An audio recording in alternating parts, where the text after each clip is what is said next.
This is a massive game this week between the Cleveland Browns and the Baltimore Ravens. It's Monday Night Football. Obviously, that means it's prime time.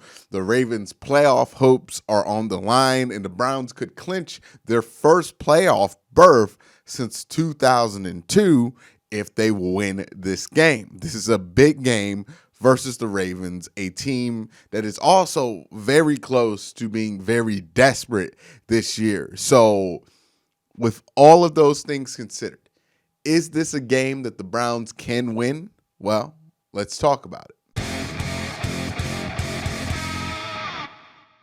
Real quick before I get into this preview, I want to give a quick shout out to my Dog Check tier Patreon members. And as always, I start with Michael Matique, Greg Ealer, Seth Harrison, Corporal Nick Lopez, Nick Nasty, Mandela Moore, the only Browns fan in Wisconsin, Batman, Jake Phillips, Rush Shear, Barack Kumar, John Albert, Masayua, Budza Roland, Ethan Rindauer, James Nemo, Mac House, Reeve Hertz, Justin Cole, Philip Wilcoxon, Marie Vivert, Timothy McClure, Keith Anderson, Joshua Still, Sean Barron, Gagos Pisano, Dom Gazzulo, Ian Whitaker, Colin 216, Anthony Latham, Christian, Matt Bond, Dave Strong, Michael Stone, Soul Train, Charles Work, Dan in West Texas, Billy, Michael Holdenack, Jared Austin, Moose Gentry, Patrick F., Austin Z., Mark Burnett II, Andre Griffin, Otis Wolf, IT Rex, Austin Bolin, Jesus Serrano, Joshua Paulus, Chris Fawns, Pick Down Browns Backers, Mark Kahn, Max Aldojo,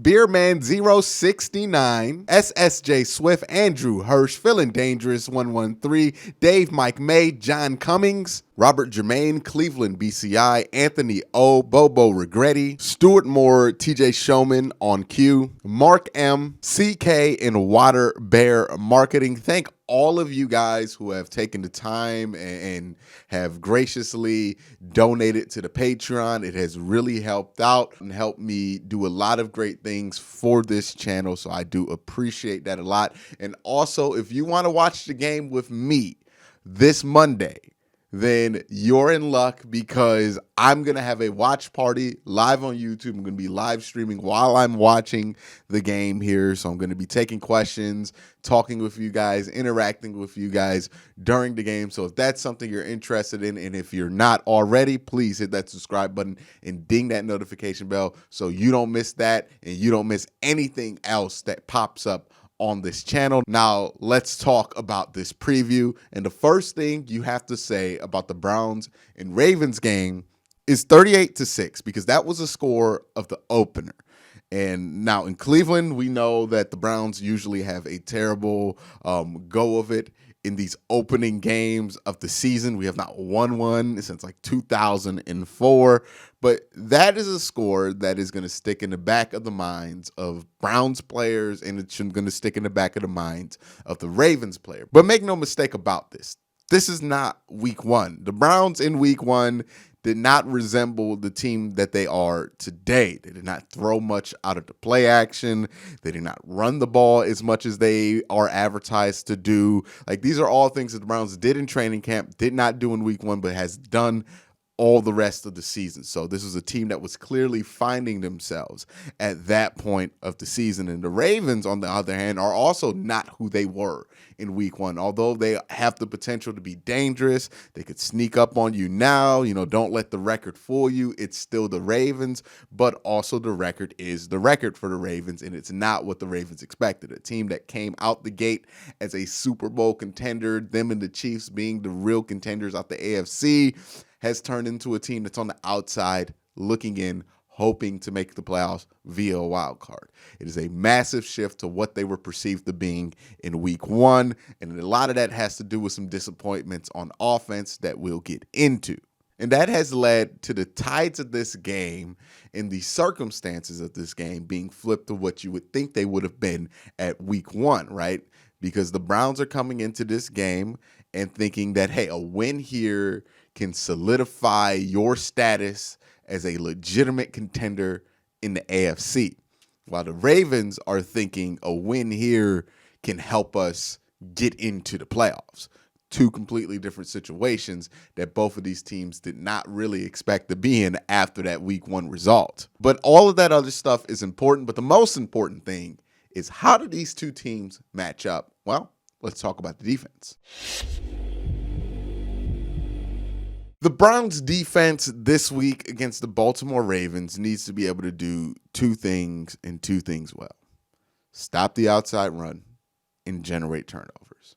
Why? Well, that's how you beat the Ravens, right? You got to find a way to get them behind the sticks, and you got to find a way to get extra possessions against them, because if you do those two things, you force them away from what they're good at, getting the ball to their tight ends and their running backs, and force them to have to focus on that wide receiving room, which is not up to the same quality as the rest of the offense. Now, obviously, there are two schools of thoughts when it comes to getting the Ravens behind the sticks. You can either pressure them and try to sack Lamar Jackson to get them behind the sticks, or you can try to get TFLs. Now, when it comes to the case for sacking Lamar Jackson, that is an interesting case, because the teams that have really good pass rushes that have played the Baltimore Ravens have been able to sack Lamar Jackson and get them behind the sticks. The Pittsburgh Steelers twice, the New England Patriots, these are teams that at least had a good pass rush that game. They played against the Ravens, were able to get back there and pressure and sack Lamar Jackson.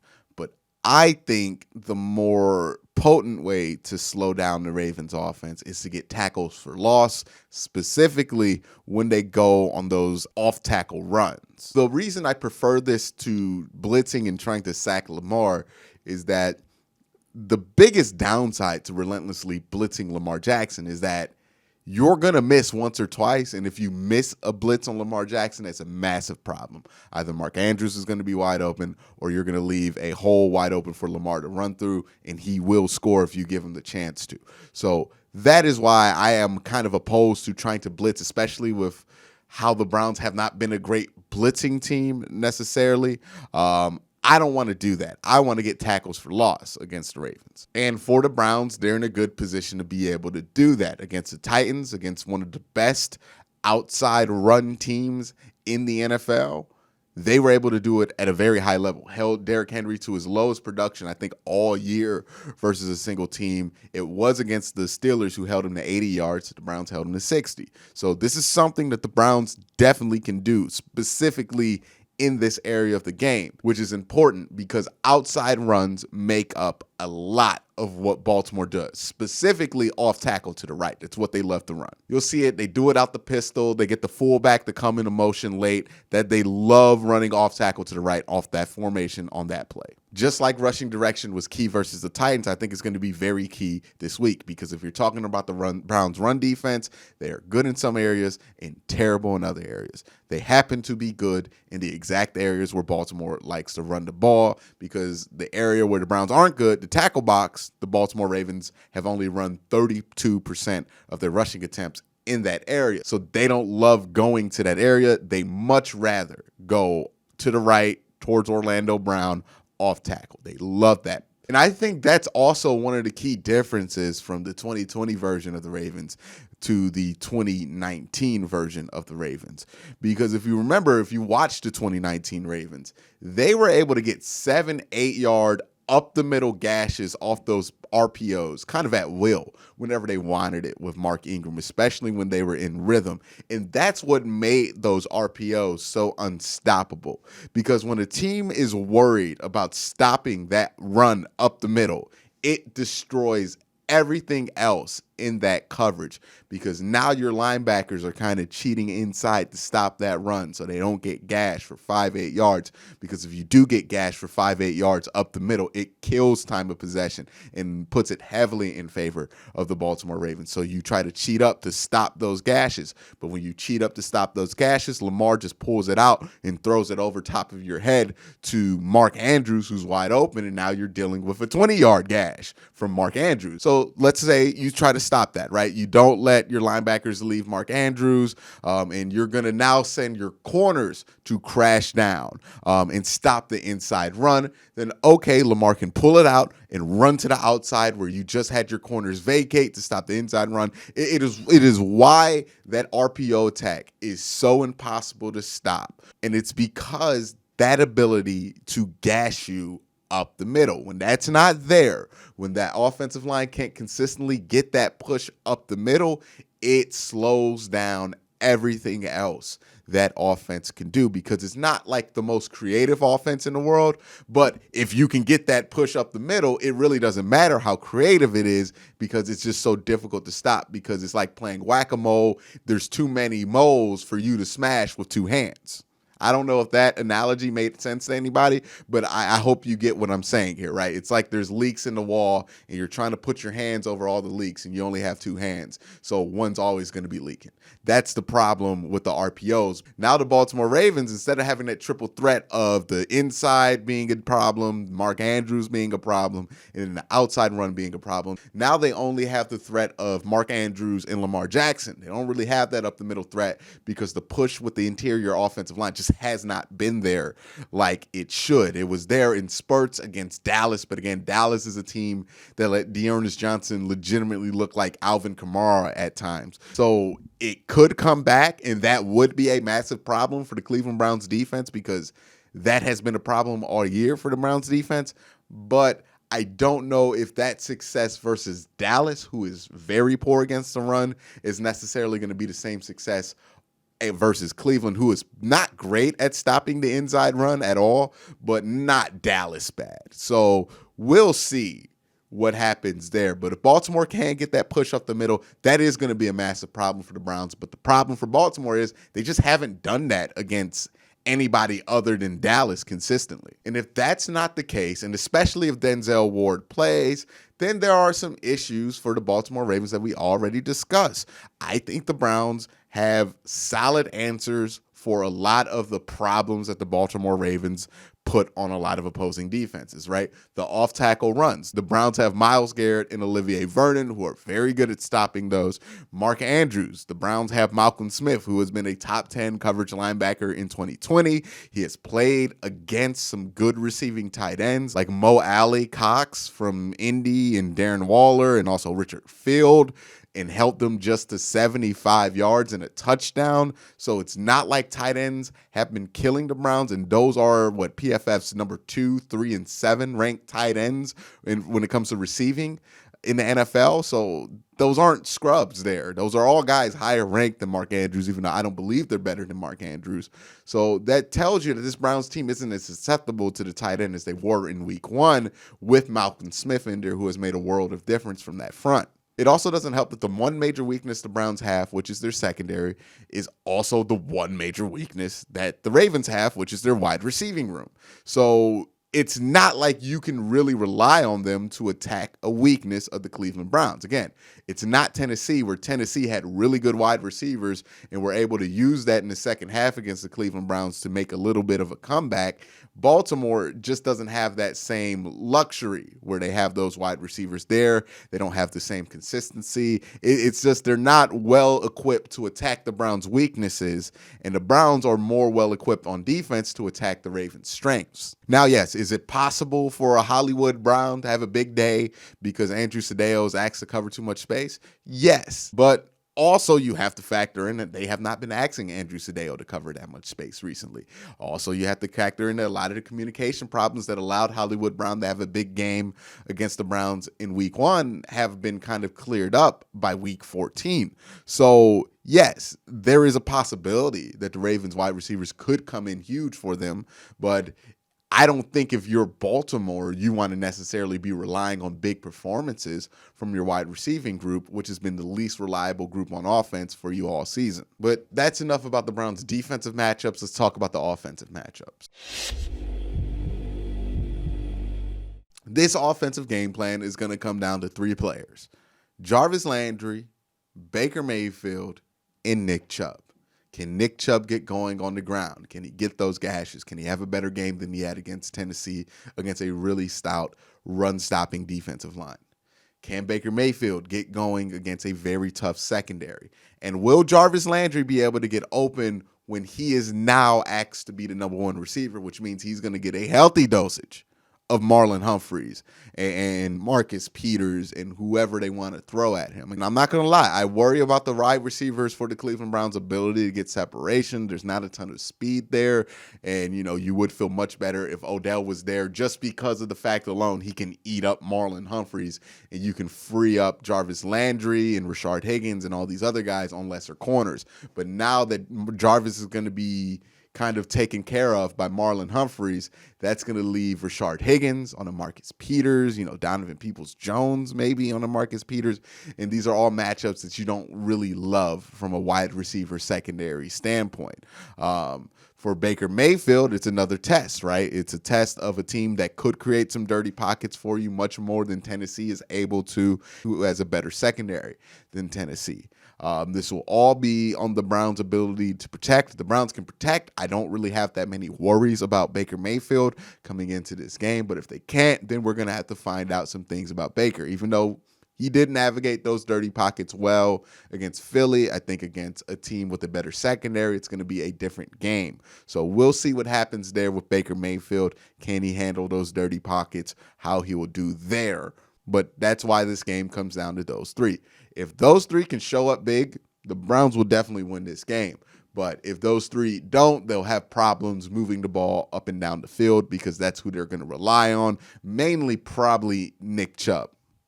And again, I worry about the Ravens defense because they can do some things that definitely worry me about the offense's ability to move the ball. They can penetrate. We know how I feel about this offense versus defensive lines that can get pushed past the line of scrimmage. It tends to wreck everything that you can do from this offense if that is the case.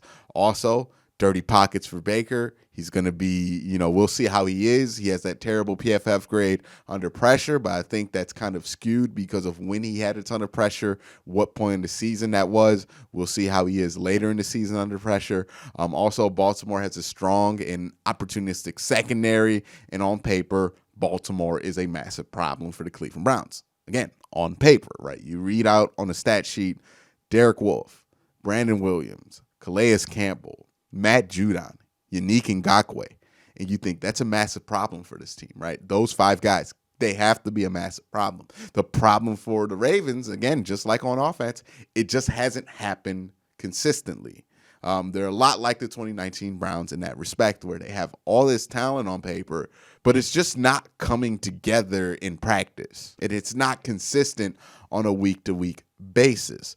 And it's kind of weird because, on paper, they should be able to give some solid answers to what the Browns can do. But if you look at what this team has done all year in the Baltimore Ravens, they just haven't lived up to that billing that they are on paper, to the point to where if you look at their resume, they actually look like a team that the Browns on offense should be able to kind of move the ball on, right? You look at what Tennessee was able to do to them on the ground, you think, Nick Chubb, that running game for the Cleveland Browns is very identical to what Tennessee does. So if Tennessee worked, then maybe what Cleveland did work. Now, again, they didn't have Brandon Williams or Calais Campbell that game, I think, but still, the principle is there. Even in week one, the Browns were able to run the ball a little bit on the Titans. They just didn't commit to it. So you're in this weird place when you're trying to predict how this offense is going to do, because you see the names on the roster, you see how they've showed up at times, and you think that's going to be a massive problem for this offense. But then you see how they performed at other times with those same names on the roster, and you have a lot more confidence in the offense's ability to move the ball. Either way, I think this is going to be a close matchup and a very hard-fought matchup, and I think the key to it is going to be Nick Chubb. That's going to be the key. If he can get the ground game going, I think everything else will follow, but it will be dependent on Nick Chubb. This game is so interesting, right? Because the Browns have some good answers for the problems that the Ravens pose. And the Ravens, on paper, have some really good answers for the problems that the Browns pose. The problem with the Ravens is that they have not executed consistently. The Browns have. If that's the case, then I feel better about the Browns at home on this game. I think the Browns will be able to move the ball with Nick Chubb. I think the defense will be able to get Lamar Jackson behind the sticks, will be able to create those turnovers. And I think the Browns will be able to score off those turnovers. And again, The more the Browns are able to score, the more they're able to get them behind the sticks, the more they have to rely on their wide receivers, and the more clunky that Ravens offense starts to look. But that's my thoughts on what's going to happen on Monday Night Football. Let me know your thoughts down in the comment section below. But again, guys, thank you for watching. Have a great day. Have a good night.